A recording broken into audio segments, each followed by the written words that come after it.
Les marchés sont un test de QI et malheureusement, certains d'entre vous ne le passeront pas. Certains d'entre vous passeront le test, mais d'autres pas. Et c'est dont on va parler dans cette vidéo. Une vidéo dans laquelle il y aura deux grandes parties. Une partie où je vais vous expliquer ce que je veux dire quand je veux dire que la bourse est un test de QI, en m'appuyant sur des messages très inquiétants et en particulier un que j'ai reçu de l'un d'entre vous qui signale que malgré tous les efforts que je fais pour vous faire du contenu pédagogique, certains d'entre vous font absolument n'importe quoi. C'est votre choix, ce sont vos décisions, vous êtes souverain, mais pour qu'un maximum de gens évitent de faire absolument n'importe quoi, je vais parler de tout ça avec vous dans cette vidéo. Et ce sera donc la première partie. Et puis la deuxième partie, je vais vous expliquer en quoi, si vous avez commencé à investir et vous continuez à investir, ça vous rendra plus intelligent. Donc vous avez vu, on est reparti sur un format où je me balade, un format que je vais faire en une prise, parce que c'est un vrai bonheur de ne pas faire de montage. La vidéo est filmée et ensuite bim, c'est envoyé. Vous avez plébiscité ce format, donc je suis content, ça vous plaît, ça me fait du bien, ça me permet de me balader, ça me permet de faire mes 10 000 pas. Là vous avez vu que je me suis équipé autrement, j'ai mis une doudoune de trou de balle. J'ai mis longtemps en fait à respecter les gens qui portaient ce genre de doudoune. Pour moi, je les associais aux agents immobiliers ou aux mecs qui bossent dans des genres de boîtes de com à Paris. Vous savez, les mecs qui sont toujours hyper pressés, en stress, bim, ils garent leur smart à peu près n'importe où, ils sortent en trombe, l'air hyper affairé. Mais voilà, du coup maintenant je suis un trou de balle qui met ce genre de doudoune. Peut-être que ces gens avaient raison, peut-être qu'en fait cette doudoune sans manche est un accessoire indispensable dans la garde-robe de l'homme moderne. En tout cas, c'est vrai que c'est beaucoup plus pratique que l'habillement que j'avais hier. Alors on commence par un message très inquiétant donc que j'ai reçu sur mon canal Telegram. Donc vous avez vu hier, il y a eu une respiration de marché. Donc c'est-à-dire que les marchés ont perdu 2,5%. Je vous rappelle, pendant la crise du Covid, que certains d'entre vous n'ont pas connu, on s'est tapé des journées à -4. Et puis ça durait. Là peut-être que ça va durer, peut-être que ça va se calmer. Personne n'en sait rien. Mais ce que je sais, c'est que il y a des messages que je reçois qui sont très inquiétants, un en particulier. Mais de façon générale, vous savez, je reçois beaucoup de messages sur mon canal Telegram. Vous avez le lien sous cette vidéo, rejoignez le canal Telegram si vous voulez poursuivre la discussion. Je reçois pas mal de messages de gens. Tu vois, il y a un jour vert, et les mecs ils font une capture d'écran de leur portefeuille. Dessus, il y a 300 balles et ils sont à 30 € de plus-value.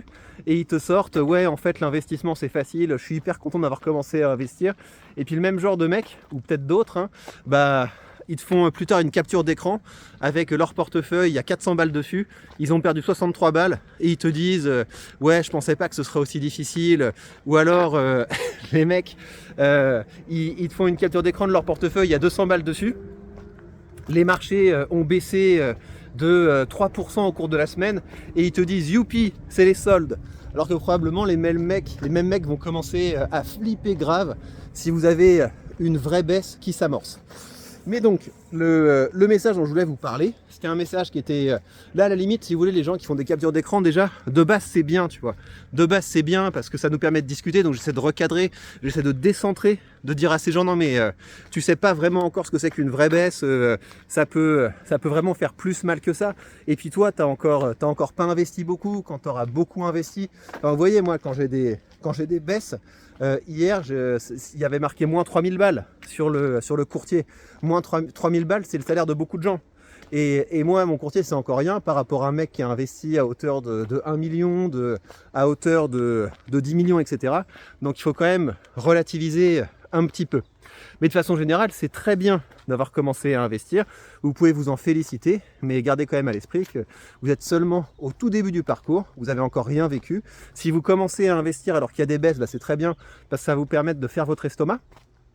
Ça va vous permettre de passer un premier moment où c'est un petit peu inquiétant, un petit peu tendu, puis vous allez traverser ça, puis après ça va remonter, puis vous allez reconnaître une autre crise, puis une autre crise, et puis si vous ne faites pas absolument n'importe quoi, et sur le long terme, normalement, vous devriez avoir construit de la richesse. Et c'est quand même assez cool. Mais donc, hier, pendant la phase de baisse, donc je publie ma vidéo pour dire on va tous mourir, etc.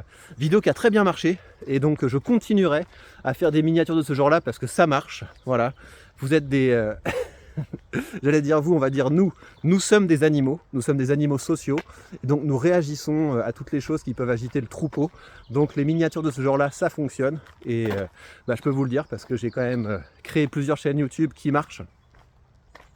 Mais donc, il y a un énergumène qui débarque dans le canal Telegram et il commence à dire un truc voleur, j'ai tout perdu.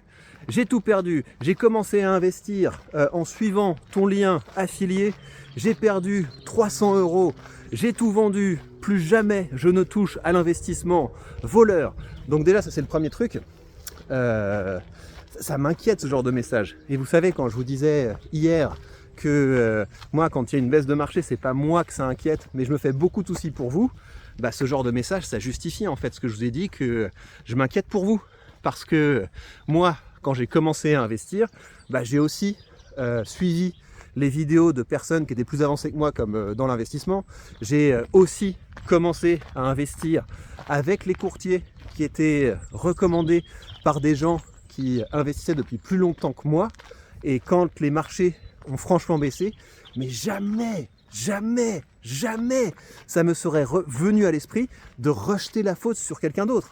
Donc c'est complètement fou, ce degré d'infantilisme en fait, ce degré d'infantilisme qui consiste à quand il nous arrive une difficulté à rejeter la faute sur les autres, donc ça c'est un premier aspect, et puis l'autre aspect c'est encore une fois réaliser que l'investissement c'est quelque chose qui se fait sur le long terme, alors que quelqu'un qui commence à investir il y a 2 semaines, et au bout de 2 semaines les marchés ont baissé, et le gars il est en moins-value, et il se dit je vends tout, oui, ce gars a perdu de l'argent.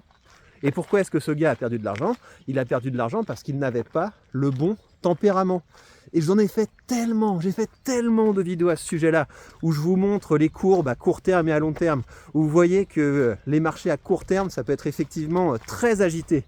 Et sur le long terme, vous avez plutôt une courbe qui a tendance à monter. Les gens ne comprennent pas ça, ou alors les gens comprennent ça de façon intellectuelle, et quand ils commencent à rentrer dans une toute petite période de turbulence, parce que là ce qu'on est en train de dire encore une fois, c'est une toute petite période de turbulence, et les gens oublient complètement leur rationalité, et ils commencent à paniquer. Donc moi je sais que j'ai le tempérament qui me permet d'encaisser ce genre de choses, mais voilà, il y a des gens en fait, ils sont pas faits pour investir, et à la limite tant mieux si cette personne a arrêté d'investir. Tant mieux si cette personne ne met plus jamais 1 € en bourse, parce que ça veut dire qu'il y a des personnes qui ne sont pas faites pour ça. Ça veut dire qu'il y a des personnes qui n'ont pas le tempérament. Et donc, vous savez, quand vous regardez dans la description de cette vidéo, à côté de mon lien affilié, il y a marqué attention, je crois même qu'il y a un signe attention, investir comporte un risque de perte.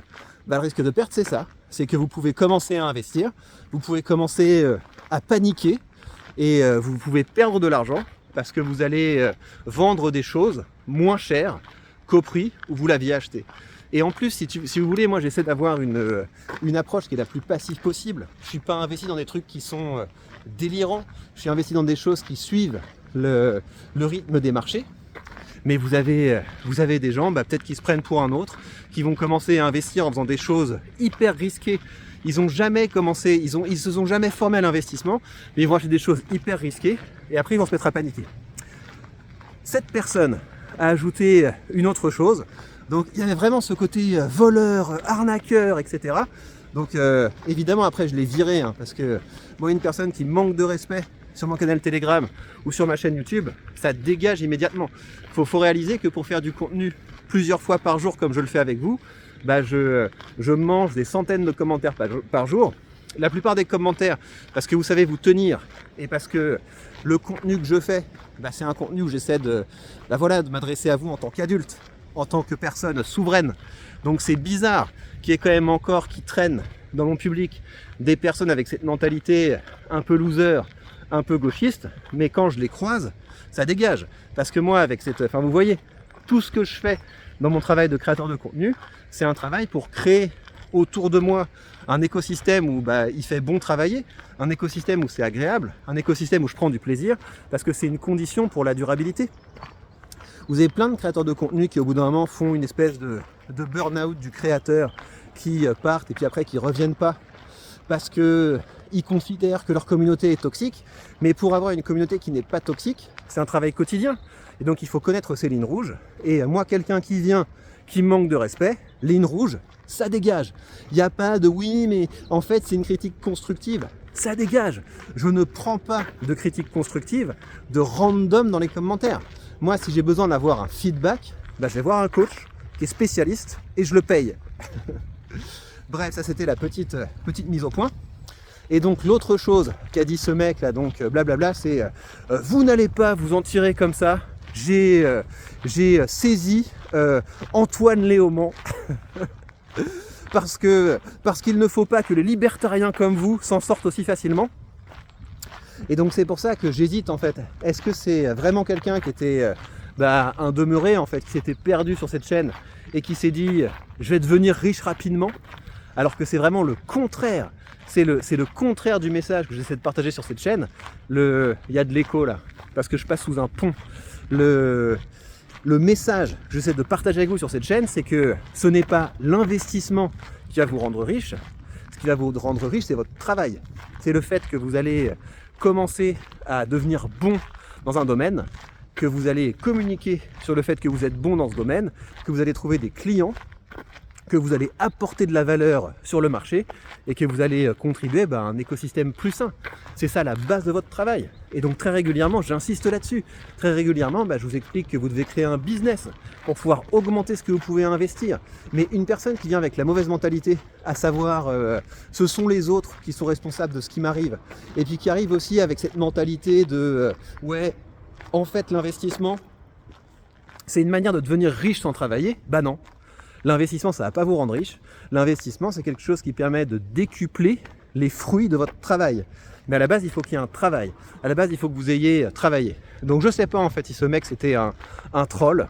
Mais je vous avais dit, je pense effectivement que les libertariens sont sous surveillance et que ça pourrait être un petit moyen, si vous voulez, de nous taper dessus pour les parlementaires gauchistes. D'essayer de se faire un petit billet en disant ces gens gagnent de l'argent en ligne. Voilà. Comme si c'était pas la meilleure chose qu'on puisse faire de gagner de l'argent en ligne, comme si c'était pas la liberté ultime de gagner de l'argent en ligne en partageant des choses qui sont intéressantes et utiles pour les autres, pendant que ces mecs, ils sont payés avec notre fric pour pomper des lois qui vont nous pomper encore plus de fric. Enfin voilà, vous savez ce que j'en pense. Petite rivière. C'est sympa. C'est un chemin qui est très sympa. Je veux dire, petit... Ouais, je voyais dans le truc, je pensais que c'était un rat musqué. En fait, non, c'était juste un vulgaire bout de bois. C'est mignon, les rats musqués, on dirait des petits castors comme ça. On en voit des fois ici. Voilà, donc message très inquiétant. Et je pense que dans la même veine, on va bientôt avoir un reportage, je vous l'avais dit, sur une chaîne de la télévision publique du type le côté sombre de Victor Ferry, ou alors le côté sombre de ces infopreneurs.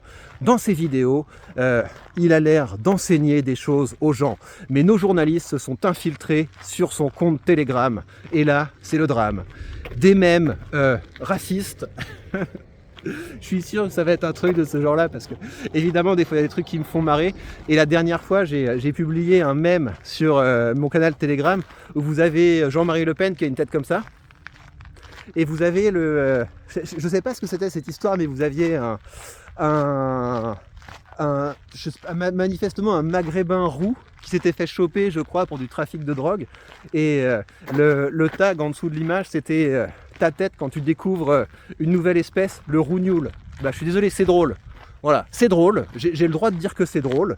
Et il y a plein d'autres trucs sur mon canal Telegram. Mais donc, je pense que ce genre de truc, ça va être sélectionné par les journalistes du service public qui essaieront de nous descendre pour dire le côté sombre du courant libertarien. Arnaque, racisme. Je suis sûr que ça va arriver. Je suis sûr que ça va arriver. Ce sera l'occasion pour nous de faire du bon contenu. Mais voilà, il y aura peut-être une offensive. Parce que malgré que ce qu'on fait, c'est simplement utile. ce qu'on fait, c'est d'essayer de devenir plus libre en faisant des choses qui sont utiles aux autres. Et bien ça, c'est mal. En fait, dans la France d'aujourd'hui, c'est mal parce que ça crée un contre-discours par rapport au discours ambiant. En fait, tu as le droit, si tu veux, d'être dans l'opposition, mais l'opposition un peu droitardée. Voilà, tu as le droit de dire, oui, le plus gros problème de la France, c'est l'immigration, etc. Ça, il n'y a pas de problème. Par contre, si tu commences à dire, le plus gros problème de la France, c'est les impôts, là, ça coince. Là, ça coince parce que tu commences à t'opposer vraiment aux intérêts de ceux qui nous gouvernent. On a fait une petite digression, mais vous voyez, c'est un peu le principe de ce format.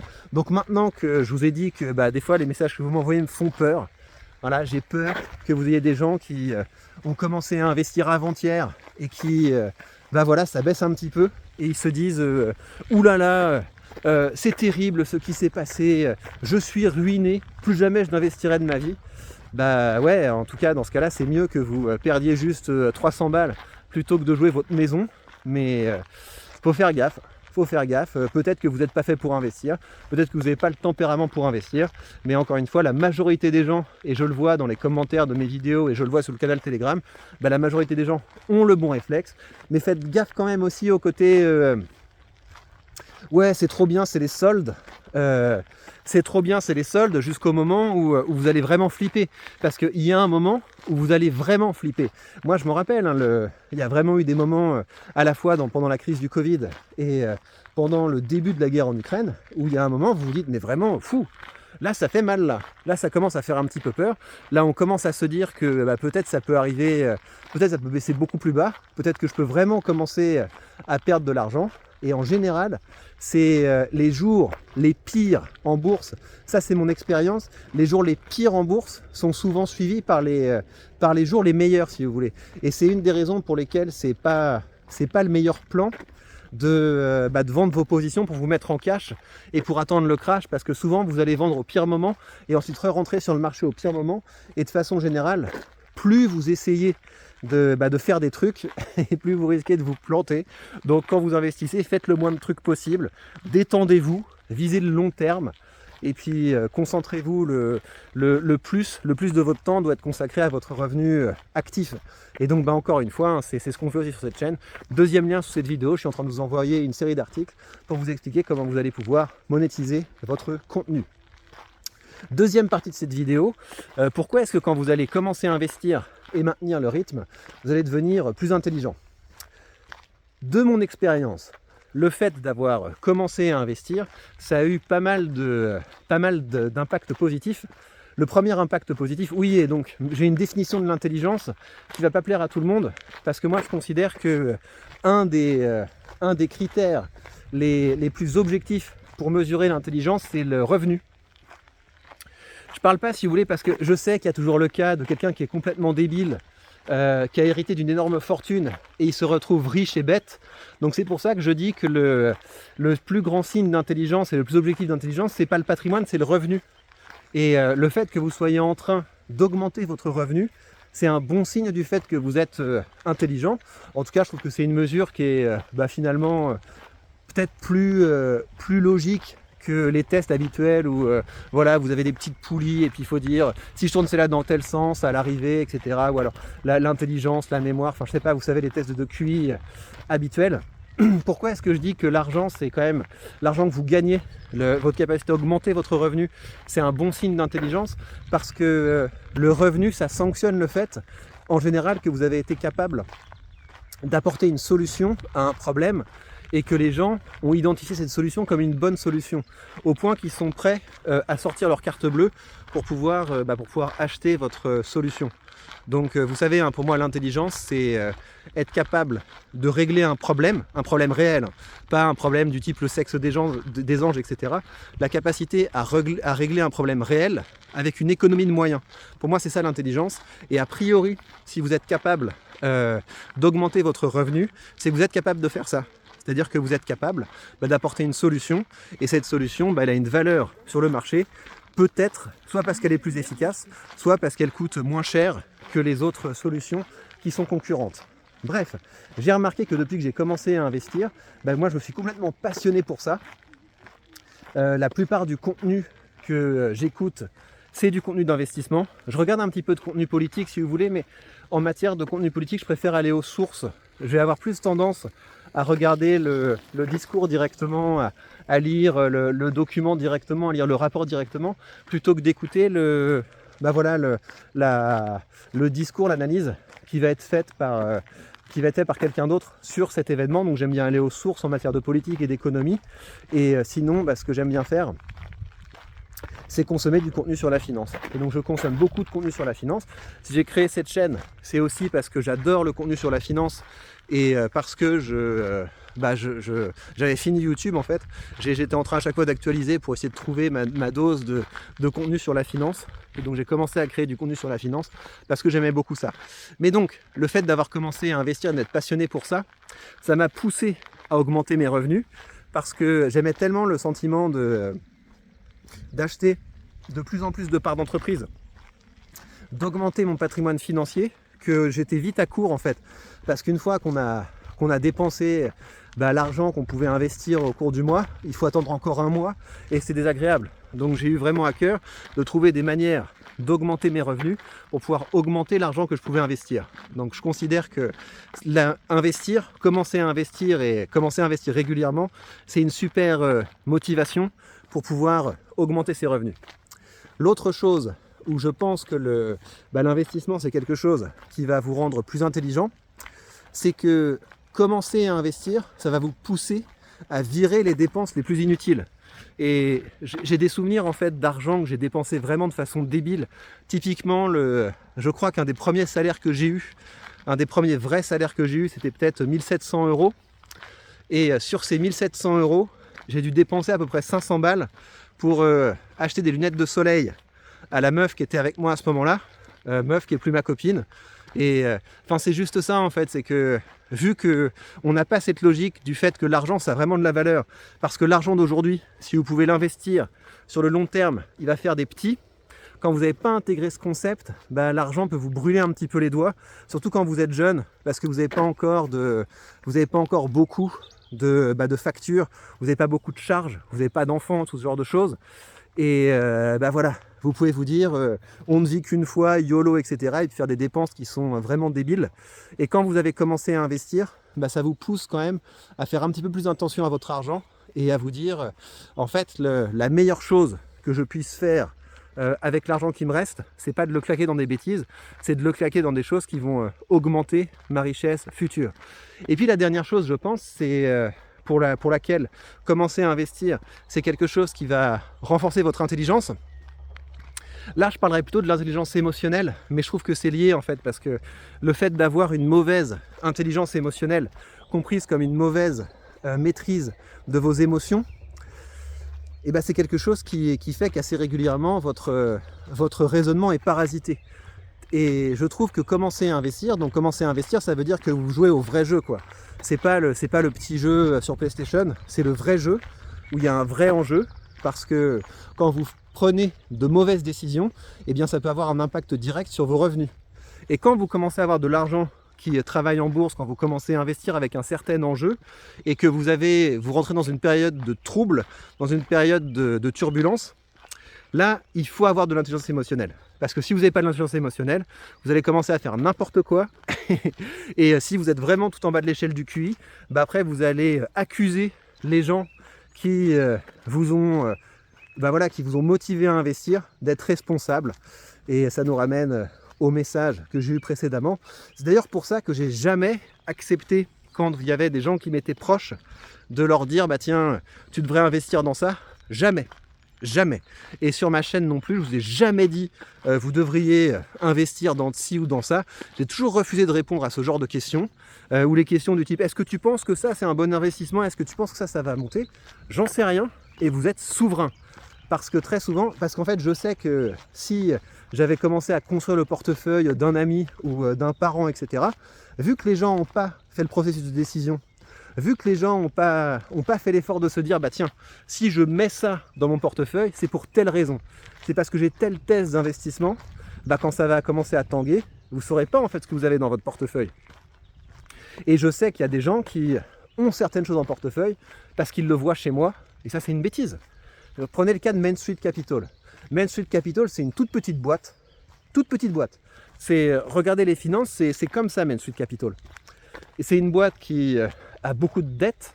Enfin, elle n'a pas beaucoup de dettes, je veux dire, mais elle a un revenu qui est assez instable.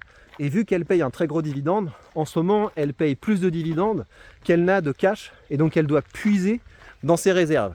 Donc, c'est une entreprise dont je suis sorti parce que j'ai jugé que c'était pas... déjà, elle avait beaucoup monté et que sur le long terme, c'était pas un pari très intelligent d'être dans une boîte qui devait finalement perdre un petit peu de ses largesses financières pour pouvoir verser un dividende.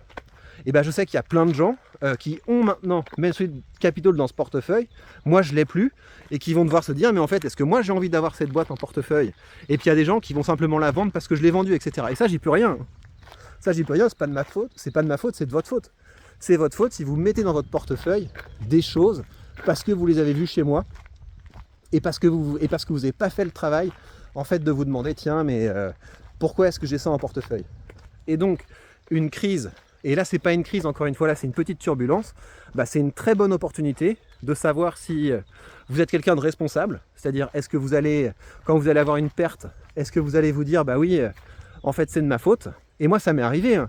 Moi j'ai fait ça aussi, j'ai fait cette erreur. Il y a un youtubeur américain que je regarde beaucoup qui s'appelle Joseph Carlson, et ça m'est arrivé d'avoir en portefeuille des positions parce que je les ai vues chez lui.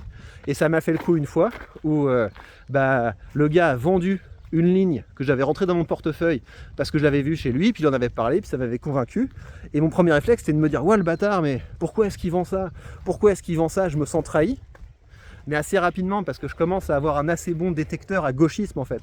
Quand je sens que je suis sur une pente gauchiste, j'arrive assez vite à me corriger. Assez rapidement je me dis mais non mais t'es bête. Et plus jamais tu mets dans ton portefeuille une position tout simplement parce que tu l'as vu dans le portefeuille de quelqu'un. Donc l'intelligence émotionnelle c'est aussi ça, c'est être capable quand vous allez vous planter, parce que vous vous planterez, parce que vous allez faire des mauvais choix d'investissement, de vous dire c'est de ma faute, qu'est-ce que j'ai mal fait et comment est-ce que je pourrais faire mieux. Donc en somme, l'investissement c'est une très bonne manière de tester votre intelligence, mais c'est aussi une très bonne manière de faire grandir votre intelligence. Alors ne faites pas n'importe quoi. Si vous avez envie de poursuivre la discussion, si vous voulez plus de contenu sur la finance, eh bien vous rejoignez la page Patreon, elle est faite pour ça. Très régulièrement je regarde les questions qui me sont posées et j'y réponds. J'ai évidemment pas le temps de répondre à toutes les questions qui me sont posées sur YouTube. Par contre les questions qui me sont posées sur Patreon, je prends le temps d'y répondre. Vous pouvez également accéder à tout un univers de contenu exclusif. C'est aussi une manière de vous assurer que cette chaîne reste indépendante, donc n'hésitez pas. Et par ailleurs, vous avez toutes les ressources de cette vidéo pour commencer à investir. Prenez bien soin de vous et à très vite.